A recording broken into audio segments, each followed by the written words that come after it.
Thank you, Mr. President, and I thank my colleague while he is still here on the floor for his diligence in his work and his partnership as we have worked on the Kids Online Safety Act. Indeed, he has put many hours, as his team has also put many hours into this. As we get ready to move forward with passage, I think we have to remember that it was 1998, the last time this body took up and passed a bill that became law that protected children in the virtual space.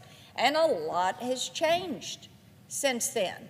We've seen the emergence of social media. We've seen 100 million Americans born during that period of time. So thinking about these platforms and that emergence, when you think about Facebook and Instagram and Snapchat and TikTok and online video games, those interactive games that are pulling kids into those, you think about how social media has changed the lives and the exposure of children today.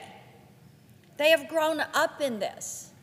And as Senator Blumenthal said, you know, Mr. President, it's so important to note that there are laws that protect children from buying alcohol, buying tobacco, buying pornography, being taken to a strip show.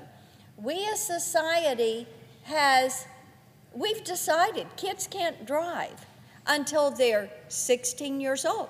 They can't vote until they're 18 years old.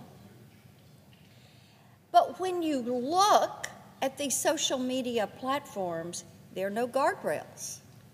And children are constantly exposed to content that encourages self-harm.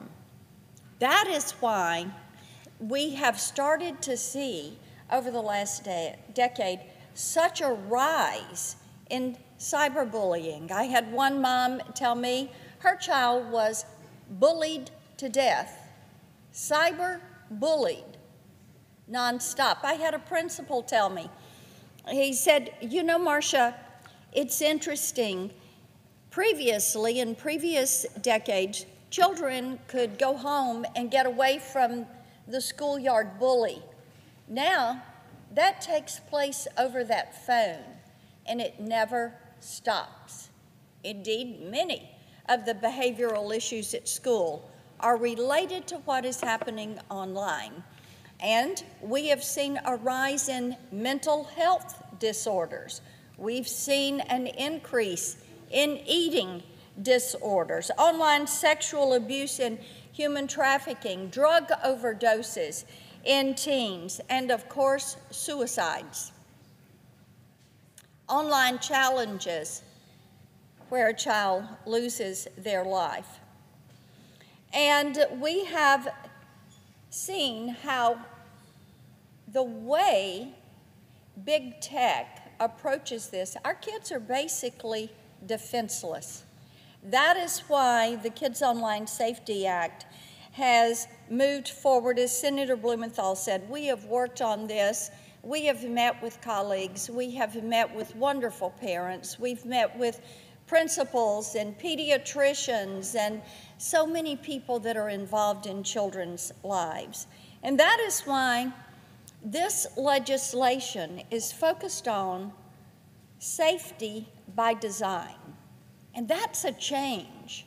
That will be a change for social media. It will have that duty of care. There will be that toolbox for kids and parents to make it a safer environment. Those algorithms are going to have to be opened up. There's going to have to be a portal so bad actors in the virtual space can be reported, and the social media platforms will have to do something about it. when we started focusing on these issues and doing our hearings, what became so evident to us? Social media platforms knew that what they were doing and what they were allowing was causing harm. They knew it because the whistleblowers from those companies told us they knew it. But you know what? They were putting profits before children. So they did it anyway. They did it knowing they were harming our children. But children are not a product when they are online. That is the way social media has treated them. Indeed, Meta assigned a value to each child. That child is worth $270 a year to that company. That is the callous nature with which they have approached this. So we are ready to move forward with this today, and we do thank the parents who have shared their stories with us and have done more. They have advocated, they have worked, they have pulled neighbors and friends and those that work with children into a coalition. It's been pretty powerful. So we are ready to move forward with this, and we do thank Senator Blumenthal and his team. We thank the other members of the Senate, the 70 co-sponsors that are on this legislation with us. We thank Leader Schumer and Leader McConnell for their work. Commerce Committee Chairman Cantwell and Ranking Member Cruz all have been supportive of moving this legislation, and it is indeed a testament to building consensus around bipartisan solutions that are going to last. We also thank, all of the groups and organizations that have worked with us to make certain that this legislation gets across the finish line. And as we pass it today and send it over to the House, we know that we have Chairwoman McMorris Rogers and Congresswoman Kathy Castor and Congressman Bill Arrakis.